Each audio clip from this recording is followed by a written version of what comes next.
One So by by one. one. जय हिंद, नमस्कार। मैं अंबर जैदी स्वागत करती हूँ आप सबका एक बार फिर से हमारे आज के कार्यक्रम में। और आज का जो कार्यक्रम है बहुत खास है क्योंकि हमारे साथ खास मेहमान जुड़े हैं, मेजर जनरल सुधाकर जी, जिनसे हम काफ़ी सारे अपडेट्स पर बात करेंगे क्योंकि काफ़ी कुछ हो रहा है। और स्टार्ट करेंगे सबसे पहले प्रेसिडेंट ट्रंप का जो एक बड़ा खुलासा। हालांकि हम प्रेसिडेंट ट्रंप की बात करते हैं तो वो हर दिन कोई ना कोई धमाका करते हैं और इस बार उन्होंने सच में धमाके की बात की है। प्रेसिडेंट ट्रंप कहते हैं कि पाकिस्तान जो है वो न्यूक टेस्ट कर रहा है, और जो पिछली घटनाएं हैं उनसे हम अगर कनेक्ट करके देखें तो ये बात सच साबित होती हुई नजर आती है। लेकिन ऐसे समय पे उनका ये बयान देना क्या आगे होने वाला है, क्या कुछ दर्शाता है। साथ ही साथ जो ऑपरेशन त्रिशूल है और कई सारी चीजें हैं और जिस तरह से हमारे रीजन में डेवलपमेंट्स हो रहे हैं उन पर हम बात करेंगे। सर, बहुत बहुत स्वागत है आपका। जय हिंद, नमस्कार। Thank you so much, Amber. Very, very kind of you to have traced me out. And despite all limitations, your channel has got me to you, and I'm ready to answer any questions. And I wish you all the very best. You are one of the happening and the best YouTubers, and who deals with substantive issues. And the best part that has struck me in my mind is that you conduct your event as a solution provider. Many people, many YouTubers, they analyze the problem and leave it at that. But I have seen a couple of podcasts of yours.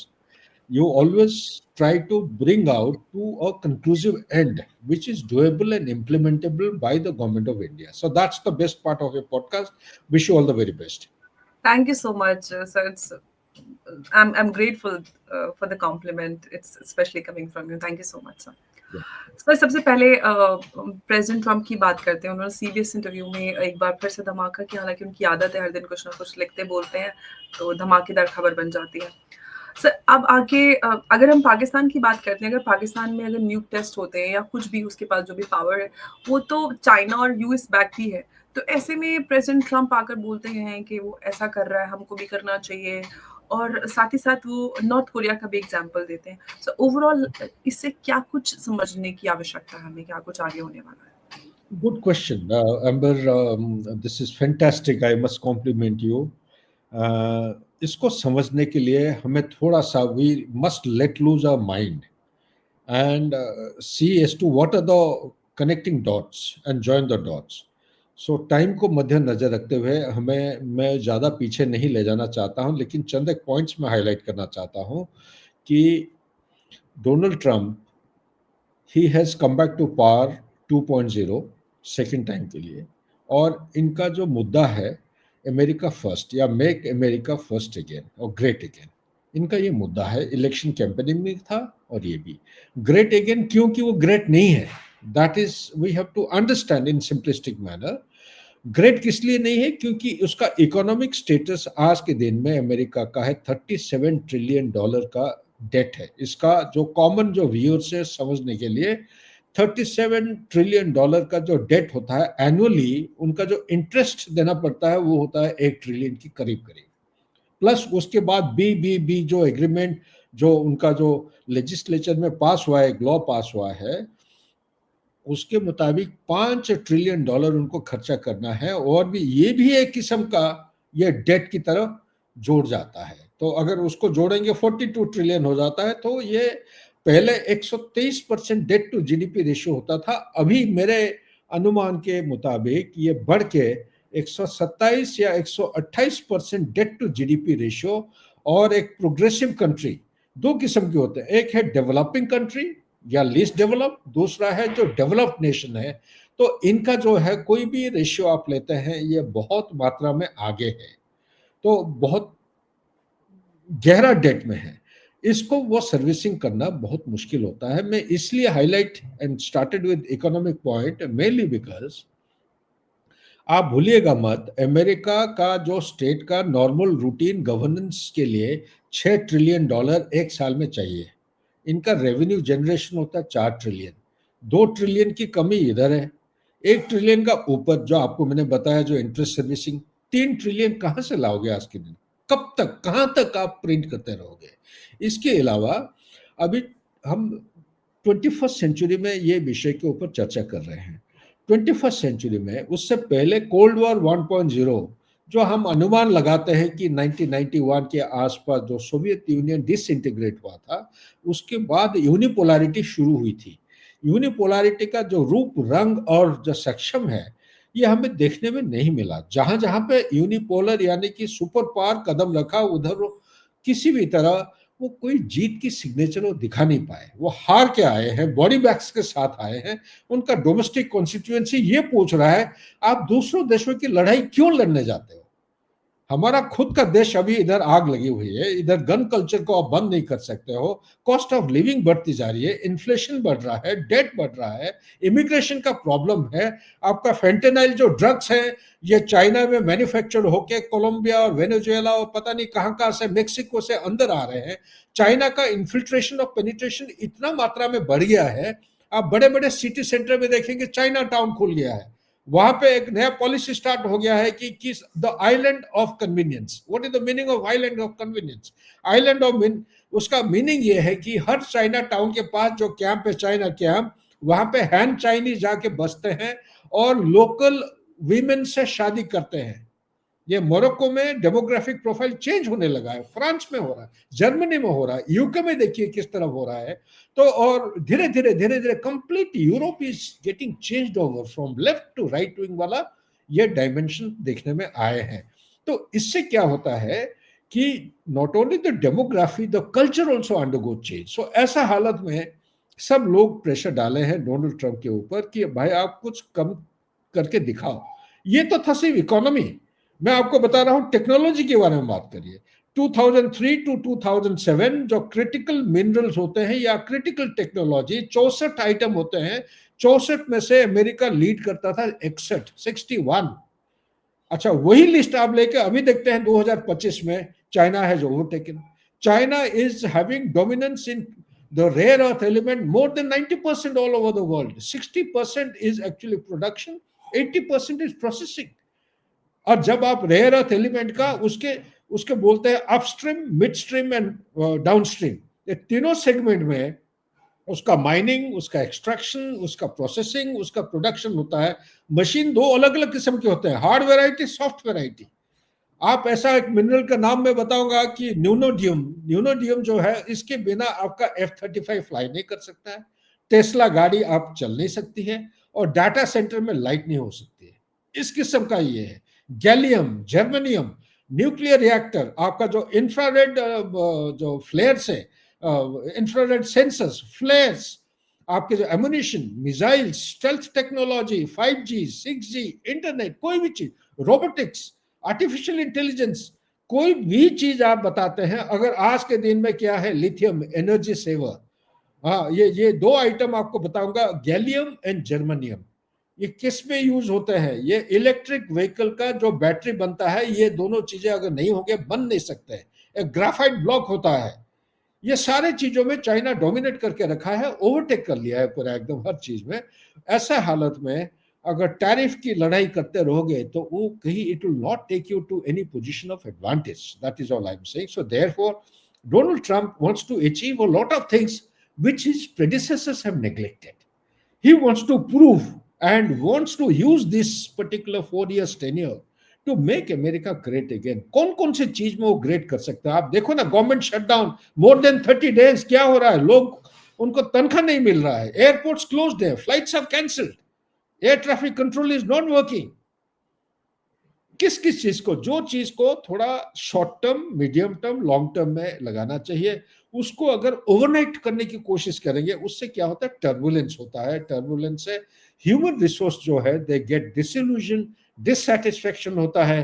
कभी सुना है ये America के इतिहास में 7 million people were on the street?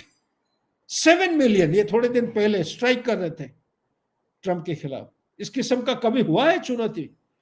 यही tariff के war में हिस्ट्री में सबका ध्यान ले जाना चाहता हूं। 1897 टू 1901 अमेरिका का जो प्रेसिडेंट थे, उनका नाम था मैकिनली, विलियम मैकिनली। उन्होंने भी यही कॉन्सेप्ट स्टार्ट किया था कि टैरिफ का जो पैसा आएगा उस टैरिफ से फेडरल बजट को चलाना है। क्या हुआ फाइनली? 1901 को उनका असैसिनेट हुआ। Why go that far? आप इनसे बात करिए, 73 के जो प्रेसिडेंट थे उनका भी क्या हुआ? ये जो आप वाटरगेट स्कैंडल जो बोलते हैं, Watergate scandal was something different, but he was actually involve in the tariff war. इसके बाद आप रेगन के टाइम लीजिए, जॉर्ज बुश के टाइम में ये स्टार्ट होता है, but sooner or later they realize that ये tariff ultimately comes on the consumer who belong to America. They have to pay from the pocket. The moment it goes on to the hands of the consumer, आपका क्या होता है? Inflation, hyper inflation, आपका unemployment हो जाता है, आपका market goes into a kind of a stagflation. तो ऐसा हालत में अमेरिका ग्रेट वंस अगेन नहीं हो पाएगा। तो ये बहुत बड़ा चुनौती है। साथ ही उन्होंने ये कहा था रूसो यूक्रेन लड़ाई को वो जल्दी खत्म करेंगे 24 घंटे के अंदर। अभी 9 महीना खत्म होने जा रहा है, कभी कुछ हुआ है? Is he anywhere close? He is not even close in Hamas. 20 point peace proposal उन्होंने बना दिया है विदाउट जो स्टेक होल्डर होना चाहिए। हमास का रिप्रेजेंटेटिव और इजराइल का रिप्रेजेंटेटिव क्या थे? नहीं थे। ये इजिप्ट में जो बातचीत हुई उसमें कोई थे के नुमाइंदे? कोई थे ही नहीं। अरे भाई, जिनके बीच में आपका ये लफड़ा हो रहा है, लड़ाई हो रही है, अगर उनको नहीं बिठाया आपने और पीस प्रपोजल बना रहे हो, उन्हीं को इम्प्लीमेंट करना है, कैसे हो सकता है? चलो अच्छा है, कम से कम सीज फायर हुआ, अभी हैंडओवर हो गया है। इनके जो क्या प्रिजनर्स प्लस द होस्टेजेस थे, काफी हद तक कुछ फॉरवर्ड मूवमेंट हुआ है इसमें, लेकिन इसी तरह बिट्स एंड पीसेस में होते रहेंगे। And I admire him. At least पूरा विश्व में एक आदमी है जो शांति की तरह काम करने की कोशिश कर रहे हैं। At least he is trying his best. लेकिन ऑल्सो उनको सर, सबको खबर मेरे मतलब अब मीडिया जगत में खबर ढूंढने में मशक्कत लगती थी, करे क्या खबर बनाए क्या खबर है। प्रेसिडेंट ट्रम्प के एक ट्वीट, एक बयान पूरी दुनिया को एक मुद्दा दे देते हैं खबर बनाने के लिए, करने के लिए। तो ये एब्सोल्युटली, भी ये देखिए ट्रूथ स्पेशल जो है, हमने कभी अभी तक मैंने नहीं देखा है कोई प्रेसिडेंट डिप्लोमेसी डायलॉग या कोई उनका फॉरेन पॉलिसी इस तरह खुलेआम वो बात करते हुए या स्टेट करते हुए। ये पहली बार हो रहा है। उनका एक नया स्टाइल है। लेकिन साथ ही साथ आप देखिए ना ओरिएंटेशन। मैं कहता हूं आई एम कन्विंस्ड, क्योंकि जो सवाल आपने पूछा है उसी का जवाब देने के लिए इतना लंबा एक प्रियम्बल में दे दिया हो। आई एम कन्विंस्ड ये तो पाकिस्तान का मुनीर शुनी को लेकर गोद में बिठाते हैं, this is all drama and rhetoric. क्यों मैं कह रहा हूं ये? मैं इसलिए कह रहा हूं, एक बार नहीं, दो बार नहीं, 4 साल नहीं, 1 डिकेड और मोर देन अ डिकेड कंसिस्टेंटली अमेरिका का बाई पार्टीजन यानी कि डेमोक्रेट और रिपब्लिक्स दोनों पार्टी ज्वाइन करके उन्होंने एक बाई पार्टीजन डॉक्यूमेंट बनाया है जिसको बोलते हैं नेशनल सिक्योरिटी स्ट्रेटेजी। उसमें क्लियरली लिखा है अमेरिका के सामने एक चुनौती है, वो है China. They will do anything, everything, put their acts together. They will counter, they will contain, they will counter, and push comes to shove, they will go on to contest China. ये लिखा हुआ है, ये लिखित है, सोच समझ के थॉट थ्रू कर रखे हैं, डिबेट हो रखा है, वॉर गेम हो रखा है, तब जाके किए हैं। क्या with the fall of a hat Donald Trump आएंगे सेकंड टेन्योर आके he will just forgo the national consensus? No. तो ये जो कुछ हो रहा है ये टेम्पररी हो रहा है। इसी के बैकड्रॉप में मैं ये कह देना चाहता हूं, ये शुरू कहाँ हुआ? ये जो न्यूक्लियर बॉम्ब का जो टेस्टिंग है, मेरे विचार के मुताबिक, मैं जो डॉट्स ज्वाइन किया हूं, ये चंद एक दिन पहले, 4-5 दिन पहले रशिया में प्यूटिन ने अनाउंस किया था या एक बयान दिए थे कि deployment of sea drone. Sea drone क्या होता है? पोसाइडन डिप्लॉयमेंट हुआ है। ये अब पोसाइडन का सी ड्रोन क्या, पानी के नीचे काफी तेजी रफ्तार में ये ड्रोन जाके जो प्री डिजिग्नेटेड टारगेट है या टारगेट को सीख करके डिस्ट्रॉय कर सकता है। इस किस्म की हथियार पूरा विश्व में किसी के पास नहीं है, या कोई उसका प्रिवेंटिव मेजर के लिए, रोकथाम के लिए कोई साधन है ही नहीं। इसको मेरे ख्याल से कोई एडवाइजर या किसी ने बताया है कि ये पोसाइडन जो मिसाइल है या ड्रोन सिस्टम है, ये न्यूक्लियर बम है। इसको उन्होंने सक्सेसफुली ट्रायल किया है, लेकिन ये गलत समझ है मेरे समझ के मुताबिक। उसका जो हर न्यूक्लियर हथियार का एक डिलीवरी सिस्टम होता है, एक वॉरहेड होता है, एक ट्रिगर मैकेनिज्म, 3 होते हैं। एक्चुअली 8 अलग अलग कंपोनेंट डिवीजन होते हैं, लेकिन 8 में से 3 जो ऑपरेशनल मैकेनिज्म में 3 होते हैं। तो तीनों में से जो डिलीवरी मैकेनिज्म है, वो डिलीवरी किसका होता है? एयरक्राफ्ट का, एक मिसाइल का, और तीसरा होता है आपका एयरक्राफ्ट मिसाइल लैंड बेस्ड। ठीक है ना, जो लॉन्चेस होते हैं। तो तीनों में से उसमें ये जो डिलीवरी सिस्टम क्या क्या है, उन्होंने पहले दूसरे मैकेनिक दूसरे मेथोडोलॉजी से होता था, अभी उन्होंने न्यूक्लियर पावर, मेरे समझ के मुताबिक, अगर मैं गलत कह रहा हूं, I am prepared to learn, my cup is empty, nuclear powered delivery mechanism से वो प्रोपेल हो रहा है। इसी के साथ उन्होंने एक ये बताया कि ओरेनशिक एक मिसाइल है, ये हाइपोसोनिक मिसाइल है, 10 से 11 मैक के स्पीड पे जाता है, उसका स्पीड ऑफ मूवमेंट। कोई भी रडार नहीं है आज के दिन में विश्व में उसको डिटेक्ट करने के लिए, और वो डिप्लॉय कहाँ किए हैं, बेलारूस में, और अनऑफिशियली मेरे पास आ रहा है, मेरे कुछ सोर्सेस हैं इधर उधर, मैं जब सर्विस में था वो लोग कॉन्टैक्ट में हैं, मेरे खबर के मुताबिक वेनेजुएला में ये डिप्लॉय हो चुके हैं। वेनेजुएला कहां पे है, it is in the backyard of USA, और ये हथियार ऐसा है, इसमें न्यूक्लियर वॉरहेड आसानी से आप लोड करके अमेरिका को अटैक कर सकते हो। तो क्यों नहीं वो परेशान होंगे। साथ ही हम शायद भूल गए हैं कि जब ऑपरेशन सिंदूर 5 दिन ऊपर नीचे क्यों हुआ होगा, पाकिस्तान में कराची मिलिट्री स्टेशन में जो फायरिंग रेंज है, वहां से जब छोटे न्यूक्लियर वॉरहेड का जो यील्ड होता है, उसका सिस्मोलॉजी का जो रिचर्ड स्केल का जो रीडिंग होता है, न्यूक्लियर बॉम्ब का जो रीडिंग 4 रिचर या कुछ रीडिंग होता है उसका, इसके आसपास आया था। सोशल मीडिया में it was on fire for couple of days, उसके बाद ओपन मीडिया में, सोर्स मीडिया में कुछ मिला ही नहीं, ना कोई रिसर्च किए हैं इसके ऊपर, ना कोई बयानबाजी की है, ना कोई सवाल पूछा है, क्या पूछना तो चाहिए।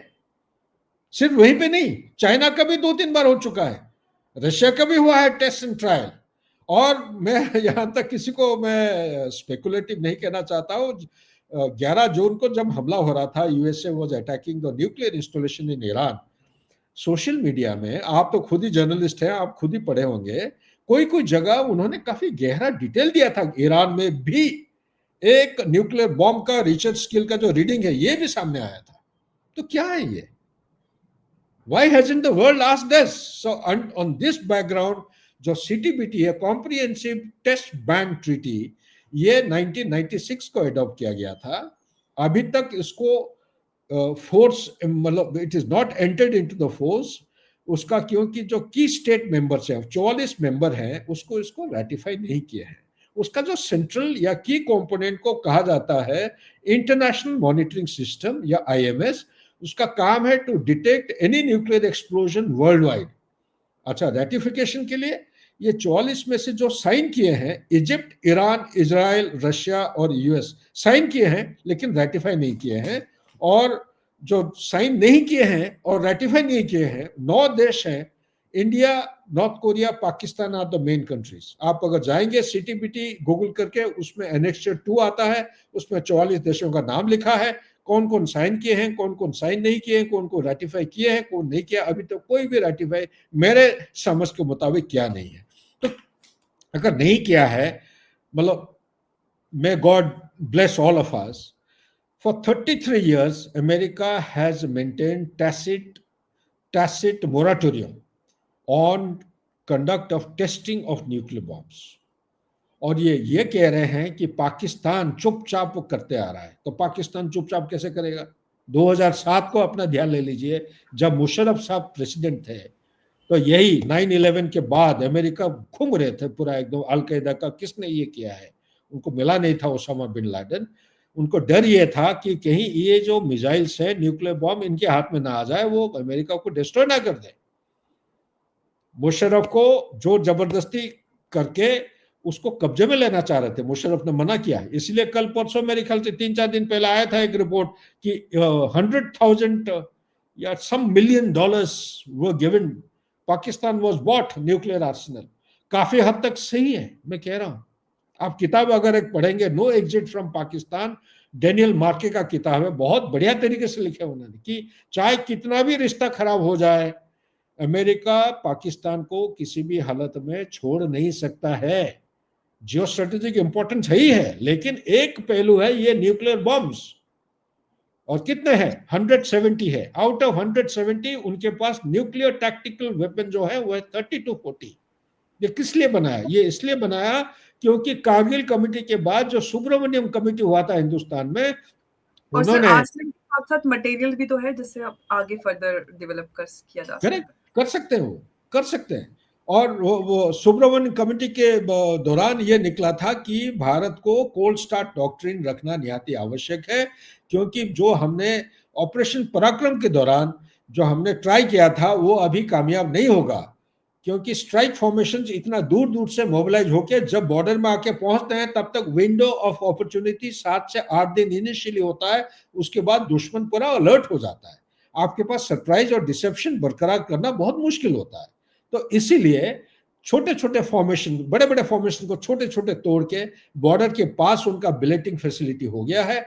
जब लड़ाई का मौका आएगा सीधा अंदर घुस जाएंगे, सरप्राइज डिसेप्शन को मेंटेन करते हुए दुश्मन के खिलाफ वो एक्शन ले सकते हैं। जो जगह को आप कैप्चर करना चाहते हो आप कैप्चर करिए, लेकिन हिंदुस्तान का डॉक्ट्रिन नहीं है अभी तक कि जमीन को कैप्चर करके आप लेके बैठे रहोगे। No, it is basically to enhance your negotiating capability and also क्योंकि न्यूक्लियर बॉम्ब्स उनके पास है, तो ये जो है न्यूक्लियर बॉम्ब का जो हमारा है नो फर्स्ट यूज और पाकिस्तान का है फर्स्ट यूज।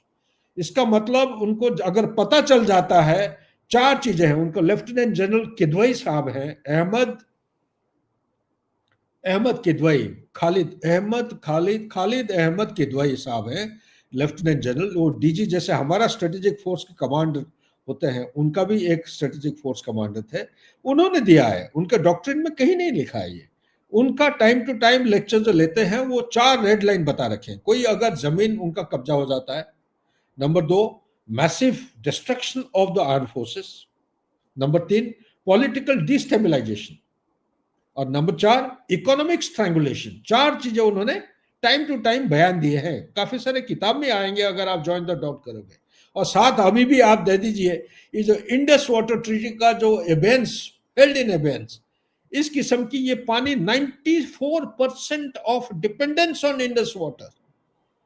उनका एग्रीकल्चर, इट्स एग्रेरियन कंट्री, 94% जब डिपेंडेंस होता है तो आप मान के चलिए, एंड 84% डिपेंडेंस, 94% ड्रिंकिंग वाटर इसी से। और ऊपर से वो कुनार नदी आ रहा है अफगानिस्तान में, वो धमकी दे रहे हैं कि कुनार नदी के ऊपर भी वो डैम बनाएंगे। बिल्कुल सर। सर एक सवाल और मैं आपसे पूछना चाहती हूँ जी, please. I'll just finish in 2 lines। ये सारे चीजों को मद्देनजर रखते हुए मेरा अंदाज ये है कि पाकिस्तान में जो भी कुछ हो रहा है यूएस के बिना इजाजत नहीं हो सकता है। एब्सोल्युटली सर, मैंने स्टार्टिंग से, क्योंकि हम सभी समझते हैं कि अगर पाकिस्तान के पास कुछ भी है उसके पीछे चाइना और यूएस दोनों है, तो जो कुछ हो रहा है वो बिना मर्जी के तो हो नहीं सकता पापा के। कंक्लूडिंग लाइन ये है कि पाकिस्तान में वो करेंगे, एक बहाना बिल्डअप कर रहे हैं। कल ही सिंगापुर में पाकिस्तान हाई कमीशन के जो हाई कमिश्नर थे पहले, क्या बासित साहब थे, सिंगापुर में उन्होंने स्टेटमेंट दिया है कि हिंदुस्तान थर्मो न्यूक्लियर बॉम्ब अभी हम क्यों करेंगे, हम 98 में टेस्ट कर चुके हैं, हमारा everything is in position, we are ready, हमें कोई कुछ नहीं करना। ये नैरेटिव बिल्ड कर रहे हैं टू जस्टिफाई कि ये जो पाकिस्तान में करने जा रहे हैं, हो सकता है पाकिस्तान में ना करके नेवाडा में हो। उनका नेवाडा एक ट्रेडिशनल प्लेस, ठीक है ना, लेकिन करेंगे जरूर, करेंगे 2 मुद्दों के साथ। नंबर 1 ईरान को डराना है, नंबर 2 चाइना और रशिया को धमकी देना है जी। That's it। सर एक और सवाल, इजराइल, नहीं सर, वेरी वेल एक्सप्लेन, सबको बहुत आसानी से समझ में आएगा, आपने काफी सरल शब्दों में समझाया। Sir Israeli foreign minister Bharat आए हुए हैं और एक्सपेक्टेड जो विजिट है पीएम नेतन्याहू की भारत की, और आईमैक और जो गाजा और फिलिस्तीन पीस का वो है उसको लेकर सारा कुछ है, आप क्या कुछ इस पर कहना चाहेंगे सर? बहुत बढ़िया, बधाई हो आपको। I actually am you are sharp and very brilliant in your thought process and forward looking, I would say। ये जो विजिट है, ये विजिट के पीछे चंद एक चीजें जोड़े हुए हैं। ये again this is my personal assessment. आज के दिन में विश्व में हो क्या रहा है, the whole world is actually in a churn. Central Europe की तरफ देखते हैं, हम सोचते हैं कि ये रशिया और यूक्रेन के बीच में लड़ाई हो रही है, नहीं, there is a top secret project in action. Nobody, neither open media nor any investigative journalism, nobody is talking about it. What is that? That top secret doctrine which is in place. The top secret doctrine we'll discuss separately, but at the moment let me say it is unipolarity is being extended. Thucydides trap बड़ा आराम से कहता है, explain करता है कि no established power will ever allow any rising power to come anywhere close to its footing. Thucydide, he was a professor. He was a philosopher, Greek philosopher. Professor Allison, he's a political scientist of USA. 2015 में उनका document निकला है, circulate हो रहा था. इसी चीज को आप मिडिल ईस्ट में ले आइए. मिडिल ईस्ट में भी एक प्रोजेक्ट है. 1997 में एक प्रोजेक्ट यूएसए में हुआ था, by partisan by the way. इसमें नेतान्याहू वाज अ मेंबर. तो प्रोजेक्ट का नाम है क्लीन ब्रेक. कहीं पे मेरे को पढ़ते हुए नहीं मिला, मेरे कोई ना किताब ना नोटबुक कुछ. ये by virtue of my previous service I keep it in the back of my mind. What is this clean project? Clean project का बहुत सारे मुद्दे हैं, लेकिन एक मुद्दा है पैलेस्टीनियों के लिए कोई जगह नहीं है मिडिल ईस्ट में. इसलिए नेतान्याहू जहां जहां वो लेक्चर देते हुए आपको मिले होंगे, 2 मैप लेके खड़े होते हैं या एक मैप. कोई भी मैप के ऊपर पैलेस्टीनियन का कोई नक्शा, कोई जगह नहीं है. तो क्या that means is the world order we are doing double talk? Yes. उनका डीप स्टेट बिल्कुल क्लैरिटी के साथ बोल दिया. डोनाल्ड ट्रंप जब 2.0 में पावर में आए थे, कोई कोई जगह नंबर ऑफ टाइम्स उन्होंने बोला है पैलेस्टीनियंस इजिप्ट जाएंगे, इंडोनेशिया जाएंगे, मलेशिया भेज देंगे, जॉर्डन में भेजेंगे कुछ. इस तरह बात चली है. अभी भी वही हो रहा है. ये डबल टॉक या डबल स्टैंडर्ड के साथ कुछ अगर आप करने की कोशिश करेंगे, कामयाब नहीं होगा. अभी ये जो विजिट का पॉइंट आपने उठाए हैं, मेरा सोच विचार और एनालिसिस के मुताबिक 20 पॉइंट पीस प्रपोजल जो डोनाल्ड ट्रंप का है, इसको सक्सेसफुली इंप्लीमेंट करना चाहते हैं. मैं ये कह रहा हूं काउंटर क्वेश्चन, इंप्लीमेंटेशन होगा, लेकिन ये 20 पॉइंट पीस प्रपोजल में क्या आपने बोला है 2 नेशन थ्योरी इंप्लीमेंट होगा? नहीं बोला है ना. अगर नहीं बोला है, कैसे? मैं ये नहीं कह रहा हूं कि मैं सपोर्ट कर रहा हूं, ये नहीं कर रहा हूं. मैं कह रहा हूं हर प्रॉब्लम का एक जड़ होता है. जब डॉक्टर के पास जाते हैं, doctor has an option to diagnose as per the disease और एज पर द सिम्टम. आप तो सिम्टम देख के 20 पॉइंट बना दिए. डिजीज तक, जड़ तक तो जाओ ना. ये तो ऐतिहासिक उनका लफड़ा है. ये जब तक उनको रहने का जगह नहीं बताओगे तो क्या करेंगे? हमास, दूसरी बात, हमास को हथियार विड्रॉ करने के लिए अभी पाकिस्तान के पीछे पड़े कि आप जाओ हमास के साथ बात करो. उनके ऊपर प्रेशर डाल रहे हैं कि आप 50,000 ट्रूप्स भेजोगे उधर. सऊदी अरेबिया रो रहा है कि हमें 20,000 चाहिए. इतने कहां से लेके आएंगे सर? एग्जैक्टली कहां से लाएंगे? बलूचिस्तान में जो हो रहा है, खैबर पख्तूनख्वा, उनका चीफ मिनिस्टर कह रहा है कि मैं भाई उसका बात नहीं सुनूंगा शरीफ जी का, मैं सुनूंगा सिर्फ इमरान खान की बात. ठीक है नहीं. जम्मू कश्मीर, पाकिस्तान ऑक्यूपाइड जम्मू कश्मीर में क्या हो रहा है सबको मालूम है. अफगानिस्तान तालिबान के साथ क्या हो रहा है मालूम है. दुरन लाइन में क्या हो रहा है पता है सभी को. ऐसा हालत में ये तो आ बेल मार मार. देखिए, खुद का मकान उनका जल रहा है, खुद का देश जल रही है अभी. ऊपर से उनका chairman joint chief of staff जा रहे हैं बांग्लादेश विजिट के लिए, जाके मैप का वो सोवेनियर प्रेजेंट कर रहे हैं, ग्रेटर बांग्लादेश. अरे अपना घर को बचाओ. क्या कर रहे हो आप? लश्कर है तोयबा, वो रोहिंग्या का क्या ब्रदरहुड अलायंस, ये सब खोलते जा रहे हो. क्यों इससे लफड़े में पड़ रहे हो? जो थोड़ा बहुत पाकिस्तान बचा है, ये भी आप उसको जला दोगे, राख कर दोगे. यही तो मैं कहूंगा आपके सवाल के जवाब में. वो आए हैं, बहुत सारी चीजें हैं. आईमेक का चर्चा होगी, आईमेक को कैसे सक्सेसफुली इंप्लीमेंट करेंगे, लेकिन ज्यादातर मेरे विचार और समझ के मुताबिक ये जो 20 पॉइंट जो पीस प्रपोजल है, इसके बारे में वो सहमति बढ़ाना चाहते हैं. हिंदुस्तान अगर क्योंकि Hindustan is one of the countries, we are not against Palestine. We are for the 2 nation theory by the way, as a nation. We are also supporting Israel because we do not encourage terrorism in any form, in any manner.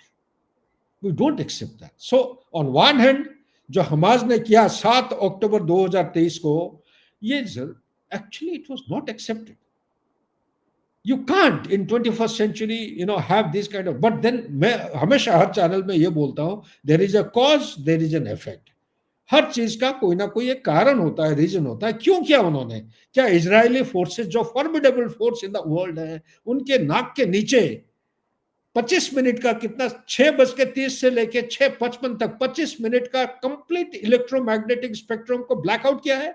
Non state actor यहाँ पे state actor के पास काबिलियत नहीं है, ये non state actor blackout करके आपने multi domain operation launch कर दिया।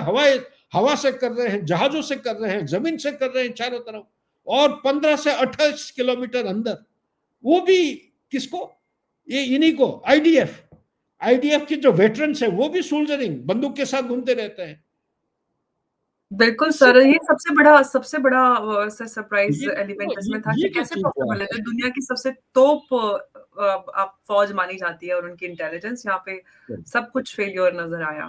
खैर, सो इसीलिए वो सहमति बढ़ाना चाहते हैं और इसको ये इम्प्लीमेंट करना चाहते हैं। वो धीरे धीरे हिंदुस्तान का सपोर्ट इस, India is a very big country, जी इसका सर। सपोर्ट वो लेना चाह रहे हैं कि किसी भी तरह इसको आप इम्प्लीमेंट करने में मदद करिए। आप पैलेस्टीनियन से बात करो, आप पैलेस्टीनियन को बोलो कि तैयार हो जाएंगे, इधर उधर ए बी सी देश में जाके बन जाएंगे। आप पैलेस्टीनियन का जो टू नेशन थ्योरी कर रहे हो उसको आप बंद करिए, पूरा विश्व में एक मोबिलाइज करिए ओपिनियन को, ताकि ये पूरा शांति तरीके से इसको ये किया जाए। लेकिन मेरा आखिरी में यह है कि इसका सोल्यूशन नहीं होता है, ये परमानेंट नहीं होगा, ये एक अधूरा एक पीस एग्रीमेंट है। बहुत सारे पीस है, ओस्लो एग्रीमेंट हुआ है, बहुत सारे हुए हैं, ये इस किस्म का आपको पीस नहीं मिल पाएगा, ना नोबेल पीस प्राइज किसी को मिलेगा इसके लिए जड़ एंड में सर आपने पंचलाइन दी जबरदस्त ऐसे। बिल्कुल, ये सब करके तो बिल्कुल भी नोबेल प्राइज नहीं मिलेगा, बट बहुत डेस्परेटली प्रेजेंट ट्रम्प चाहते हैं कि उनको नोबेल प्राइज मिले। तो नोबेल प्राइज पाने के लिए आपको सही में नोबल वर्क करना पड़ेगा, तभी आप पा सकते हैं डेडिकेशन के साथ और दिल से। उम्मीद करते हैं कि शायद एक दिन उनको नोबेल प्राइज मिले और शांति आ जाए विश्व में, क्योंकि उससे पहले शांति नहीं होने वाली, नहीं तो ये सब चलता रहेगा। सर, बहुत बहुत आपका धन्यवाद हमारे साथ इस चर्चा में जुड़ने के लिए। बहुत अहम और विस्तार पूर्वक आपने विश्लेषण रखा। बहुत एक बार फिर से आपका धन्यवाद। नमस्कार, जय हिंद, जय Bharat. Thank you so much sir.